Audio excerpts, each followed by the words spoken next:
ضلع عادل آباد میں شدید سردی کی لہر کے باعث اسکولز کے ٹائمنگ میں تبدیلی۔ ریاست تلنگانہ کے ضلع عادل آباد میں شدید سردی کی لہر کے باعث ضلع کلکٹر عادل آباد راجشری شاہ نے ضلع کے تمام سرکاری اور خانگی پرائیویٹ اسکولز کی ٹائم ٹیبل میں تبدیلی کے احکام جاری کیے۔ احکامات کے مطابق سردی کی لہر کے اختتام تک اسکولز کی تعلیمی اوقات صبح 9:40 تا شام 4:30 تک کیے گئے ہیں۔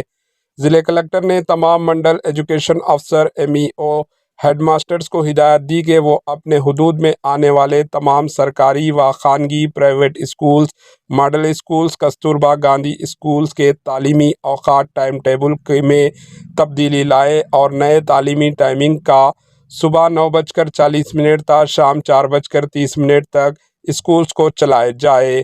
واضح رہے کہ ضلع عادل آباد میں ان دنوں شدید سردی کی لہر جاری ہے، جس کی پیش نظر اسٹوڈنٹس اور اساتذہ تنظیموں کے قائدین نے مدرسوں کے اوقات ٹائمنگ میں تبدیلی لانے کے لیے ضلع کلکٹر سے نمائندگی کی تھی۔ Bureau report, H N news. ہمارے ایچ این نیوز کو سبسکرائب کریے تاکہ آپ کو نوٹیفیکیشنز آتے رہے وقت پر۔